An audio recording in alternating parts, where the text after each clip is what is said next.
Hello YouTube, welcome back to episode number 16 of Lamine's Legacy. Today we have a very interesting short pack opening and then we played the draft.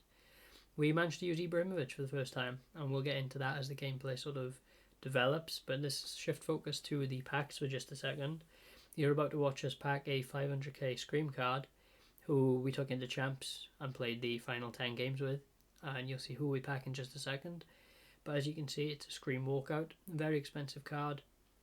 Very happy to pack them, and yeah, they've been pretty good for us so far. So we're about a couple of seconds away from it flipping over, and as you can see, we pack Dybala. So brilliant card to pack, worth a lot of coins. Do pack him untradeable, however, so there's no coins going into the coin balance, and we are left with two options, which is to use him and play with him, or let him sit in the club. And it's too good of a card, too expensive of a card for us to just let him sit in the club. And so we will use him, and we have used him throughout Champs. And we'll get the Champs highlights up and the rewards with Champs, which we didn't get nothing this week, as a bit of a spoiler. But we'll get those games up, I think, hopefully tomorrow, which is Tuesday, but potentially Wednesday. We'll see how things go. But yeah, we're into the draft now, not wasting any time, getting straight into the highlights. Well, not necessarily highlights. We've tried to cram as much of the gameplay in as possible, just to give viewers a chance to really see how cards like IBRAHIMOVIC move. So I don't remember exactly who we had in this draft in all positions, but I do remember that we had a very, very poor midfield setup. I think it was like Kessie and Basuma. So two just really, really low level gold cards. And obviously the midfield is really important in FC26 because essentially you need them to do a bit of everything. They need to be able to defend. They're very important for going forward. You know, when you play rivals, champs, etc., you go in and you're looking for passing play styles because the incisive and the ticky is so important. Those cards don't have any of those, so you kind of playing on a very, very basic level with them. But our attack is pretty good. Pretty good, if I'm being honest. We have Zidane in Cam, which is obviously a ridiculous card. I don't find him to be particularly good, as in overpowered. I think he's decent, but I would never pay for Zidane. If I had the coins, I would never spend it on Zidane. Then on the left and right mid, or left and right wing, I can't remember what formation we're playing. We have Nico and we have Perez. Okay, Perez the icon, Nico obviously the gold card. I can't really say too much about Perez. He wasn't super involved, but he was fine. He didn't feel like a liability, and he was a fine card to use. Nico, we actually use him in our main team, so we're very, very familiar with that card, and he is really, really good. As you see, we pick up a 3-0 win in round 1. But this sort of video is a focus surrounding IBRAHIMOVIC, essentially. So IBRAHIMOVIC obviously have been a big part of Ultimate Team in past years, but he's been missing from the game for quite some time. I can't remember the last time we had an IBRAHIMOVIC. I believe it would have been maybe at like 17 or 18. We would have had like a Man United version, I believe. My memory's not serving me too well here. But it's been even longer since you've had a really usable IBRAHIMOVIC. I think you're going all the way back to PSG days when he would have had a Team of the Year. I think in like somewhere between 13 and 15 in those FIFA games. But obviously he's back this year. He's back in a big way. You know, they have juiced the card from a stat perspective.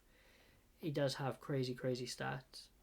He doesn't have crazy play styles, at least not for the current meta. But you can tell that it is a good card. Again, it's a card I don't think you would go out of your way to buy and be left with the opinion that it's value for coins. You know, I think he's around 3.2 mil, which is tough to get 3.2 mil in the first place. And then if you do have 3.2 mil, it's kind of unlikely that you'll be spending it on one player. And if you were, it's probably not going to be him. You know, you probably buy Scream Vinny for that and use the low-driven version of Vinicius. But yeah, I felt like it was really fun to use IBRAHIMOVIC. It was nice to say we can finally get our hands on him. Obviously, hardly anyone got him in pre-order, so it wasn't like you had much of a chance there. But yeah, really fun card to use. I didn't feel like he was a special card, and by special I mean like insane, etc. He doesn't feel too quick. He doesn't dribble the best. It's not a card that you can do a lot in a video game with. It's a card that you kind of hope to just play through and smash the ball home with. We got a clip by he moved quite well in there, but you can see even there you want him to score that opportunity, and he doesn't. And yeah, I don't particularly find it to be a special card, but it is great to say that we've used him, and when we eventually get to the SBCs, the Icon SBCs or Icon Pack SBCs, having no max rating, it will be interesting to see how packable a card like this is. I doubt it's going to be very packable, but yeah. Overall, I'd give him a 7.5 out of 10. It's not your standard 7 out of 10 card, but it's not an 8 out of 10 or above. And yeah, I think that's all we really do have to chat about IBRAHIMOVIC. But as you can see, or will see, they've updated the draft rewards. Now, I don't play draft whatsoever, so the reason I'm playing this draft is because of the connect your YouTube to EA objective, or whatever it may be. We got 2 free draft tokens. I didn't record the other draft, or maybe I did, but it wasn't something worth uploading. But either way, you won't see that other draft. It is only this one. But we're playing it because it's free. I would never go and spend 15,000 coins on the draft, nor would I go and spend any FIFA points on the draft. It's not something I particularly find value in, if I'm being completely honest. And even with the updated rewards, I think that kind of holds true. Now, that may be a bit unfair of me to say, because if we had paid 15,000 coins for this draft, we would have profited. I'm not going to dispute that. I won't spoil the packs, but it would have been a profitable run.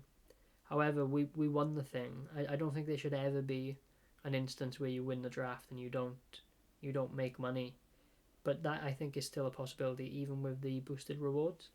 So I can't remember the exact packs until they flash up on the screen. But you get it's like an 1181 plus, and then 2 like mediocre minor packs. Now that is a solid upgrade. It is a very solid upgrade. But again, it's going to be very easy to pick up no card higher than an 83 in a pack like that. And at that point, yeah, you sell everything or discard everything. You're probably breaking even, which I think is good in the sense that you can have another run through of the draft. But I don't think it's good in the sense that drafts can be quite difficult to win, especially when you play in situations in which there isn't an objective or something. When they release objectives that you play draft or you get draft tokens, the amount of players in the draft obviously opens up tremendously, and you can see that it does allow for easier games. But like if you play at the start of the game, when the good players are essentially trying to get better packs by playing the draft, it's like you'd be lucky to win 2 rounds. I came on this year and I played a draft and I won the first one, and I thought, okay, like that's kind of unusual, because in previous years I've played a couple of drafts and like I said, you sort of win 1, lose 1, maybe then you lose first round, maybe then you win 2, then you lose, but you don't get a really impressive record. So I won the first draft and I thought, okay, maybe this year's different. And I had a rude awakening immediately afterwards. Win the first round, lose. Win the first round, lose. But it's tough to consistently win drafts at the start of the game, and when there's nothing going on within the game and the player base is primarily in our main modes of score battles, rivals, champs, etc. Tournaments and gauntlets you can add to that now as well, now that they've been included in this game. But yeah, draft, I still don't think I'll be spending time in draft unless it's paid for. Essentially it's free entries. So that's kind of how we feel about draft. Not a really big fan on here. I do like watching other people handle draft. I don't tend to watch Nep's Draft to Glories, to be honest. But I will watch his, like, what do they call him, Road to X rating. I think it might start at 127 or something. But I will watch like the attempts at getting the highest rated draft, etc. Tend to be at the end of the years, right, when there's a ton of special cards in the game and you're trying to get the whatever the highest rated is for the whole cycle of the game.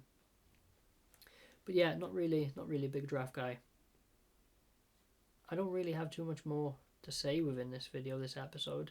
This is kind of the problem with frequent uploads for me. Again, I've probably said this in like 6 videos, so anyone that is actually spending time watching these videos is going to be sick of hearing it. But when you're a small-time creator with, you know, no audience, there's nothing to communicate with, and the things that happen inside of the game and the community move too slow as to where you can be left with very little to talk about for, you know, sometimes days, weeks. There is difficulty in you know, me sitting here right now knowing that I have like 10 to 12 minutes left of a audio recording I need to somehow not bore people to death with. So if you are watching it at this point, you know, do me a massive favour and just leave some sort of comment that will generate interaction. Leave some sort of comment that will, you know, allow us to have a discussion about something in the game that you have an opinion of, you have an experience with, etc. You know, it doesn't matter if it's positive, negative, whatever it is. Like, it'll make my life a lot easier when it comes to the audio portions of the games. You know, I'm not doing myself any favours at the moment by not live commenting the games that I play. I did do that this weekend with, I think, five champs games. I think from 4-1, what you're seeing now, to 8-2, I think I probably did. But again, I don't know if they're energetic or even high enough quality to like be made into videos. I kind of have to take a gamble, I think, and maybe try that as we get a nice block in there in the gameplay. But yeah, we could sort of try that and see how it goes, because I think it will make my life a lot easier in videos like this and maybe instances like this where there's really not much to say, not much is happening. I will spend some time talking about that, obviously 500k pack pull in Dybala. It is a good card. I've enjoyed using it so far. Played it in maybe like 10 games of champs. Played it in 3 games of rivals, I think, so I haven't even completed rivals yet for the week. I'm going to have to get around to doing that tomorrow. Or maybe Wednesday. Either way, I think we need 3 wins, so still need some points to pick up, and we will get it done before rewards on Thursday. But Dybala, good card. He's not exceptional. You know, you don't think, wow, what a card, what a player. You kind of left, at least with me, I'm kind of left, I feel a little bit underwhelmed. And the reason I say that is, I think, because I've been spoilt by having Pina for like 3 weeks, 4 weeks. I've used Pina ever since she started to get popular, really. You know, I realised that there must be something special about the card for the hype it was getting between pros. So I picked one up on a price range increase at 18,000 coins. Then we ended up packing one untradeable, so we sold that one on. Sold it at like 10k. She'd crashed a ton. But that card is so far clear. That card is, without a shadow of a doubt, the most impactful and best card I've used to date. I will be honest, I haven't used Dembele and I haven't used Mbappe this year yet, so they could definitely be better cards. It kind of feels like Dembele is, but we'll see. And yeah, I think using that card, you're just spoilt. It's like a cheat code of a card. It's absolutely exceptional. Now Dybala is good, but it isn't that level. You know, a similar type of card would be the Benzema objective. I think we got him for a Gauntlet 3, right? I have used that card in like tournaments and stuff, and that is another good card, but it doesn't stack up to Pina, and it actually doesn't stack up to Dybala either. Like, if I'm gonna rank those 3 low-driven style strikers, Pina is clear, even the gold card. Pina is clear. Then there's Dybala, and then there's Benzema, and the gap between Dybala and Benzema is relatively close. So the things that I like about Dybala is in the sort of the dribbling and the sort of pace aspect. So he's not much quicker than the other 2 cards, but he still is a bit quicker. I think it's 5 extra pace on Pina. And you can kind of tell, like, although Pina does feel fast in certain instances, you can kind of tell Dybala's got that bit extra about him. But in the shooting, which you would think that Dybala has just as good shooting as Pina, I found Dybala to be a little bit of a letdown, because he seemed to have like a lack of composure. So I'd be shooting on his strong foot, which is obviously his left foot, and they were like chances that I felt like had to, at minimum, test the keeper, but probably should have been going in, and they were going wide, and just they were awful shots, and I don't know why. He's 5-star, 3-star, but your weak foot's irrelevant when you're shooting on your prominent foot, and they were left-footed shots. But yeah, the shooting felt off. I think when I use him some more, maybe I can give a bit of a better update on that. But I felt like the shooting stat was a lie. I feel like I got better shooting out of Nico Williams, and Nico Williams has like 76 shooting. I think Dybala's is like 85. I actually have the game on right now. He has 87 shooting, right? So he has 11 more shooting than Nico, and it feels inverted. So it feels like Nico has 87 and Dybala has 76. So that's kind of strange. But a card like Dybala, anybody that will know his old school cards will know he's a great fun card to have, and I wouldn't say he's an icon or a legend in real life. I think he's probably had quite a lackluster career compared to the type of player people thought that he could be. But I think he is sort of like a FIFA icon, right? I think he's in there with your Jovinios and your Barbos. I don't think he's ever been truly broken, but I think he's had solid cards ever since he's been in the game. Even with I think his initial card was the silver. I'm pretty sure he was a silver, but yeah, it's cool to get a card like that. I can't complain when you're packing a card that's worth about 400-500k. And yeah, the draft that you're seeing right now, I think we're in. This could be the final. This could very well be the final. I haven't really been paying too much attention to the clips, so to speak. I kind of just, when editing this, I just sort of made sure that you were getting enough actions to where it wasn't just, like highlight. I wanted the gameplay to actually be in view, and you could see sort of how I play, how the opponents play. You could get, instead of players just running through, scoring goals, laying off passes, I wanted you to be able to see genuine time on the ball for each type of card. So that's why I went with a bit more of a stretched out gameplay footage. It's kind of bit me in the bum, so to speak, though, because I'm obviously sat here trying to fill the gap with commentary. As you can see, we actually do a really cheesy, silly thing and do the goal kick glitch. I'm not seeing this be essentially very public. It's not going viral, so to speak. But yeah, if you want to do it, which I probably shouldn't recommend it, especially on a channel my size, it'll just be like 15 people will see it and do it. You need a big creator to bring light to it so it can get patched. But call your defenders short on a goal kick with R1 or RB on Xbox. Pass it to your centre back, then trigger your full back on either side, it doesn't matter, with L1. Then pass the ball over to the other full back. Okay, so if you trigger your left back, pass the ball over to your right back. If you trigger your right back, pass the ball over to the left back. And then just use a driven, essentially clearance, right? Driven pass, which is on PlayStation, sorry. It's just hold square, which is the left sort of button of your face buttons. So whatever that is on Xbox, I can't remember if it's A, B, X or Y. But square on PlayStation, full power, and obviously aim it with your stick as well. And you'll see, like in that clip, your fullback that you sent on the run is through, and you can build up from there. Really cheesy. Hope it doesn't stay in the game. I'm not having it done against me too often, which is it's just nice, and I'm not doing it every goal kick either, because it is annoying and silly if we're being honest. But yeah, that's a little tip there. If any of you watching this want to catch content live, want to come and chill out and chat, maybe you're looking for a streamer that suits a certain style of either audio recording or gameplay, if you're looking for, I guess, a chilled out experience, there won't be a ton of screaming and shouting, so to speak. Might be some rage. I can't really promise that's not going to be the case.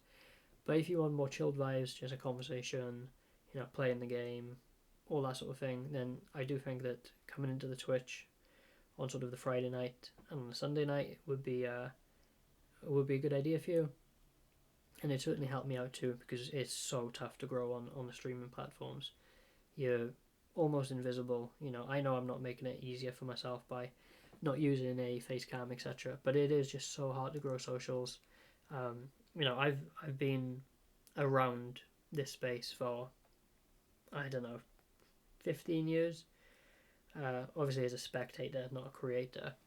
I used to watch old school Call of Duty videos. That was my game. To be honest, I prefer Call of Duty over FIFA.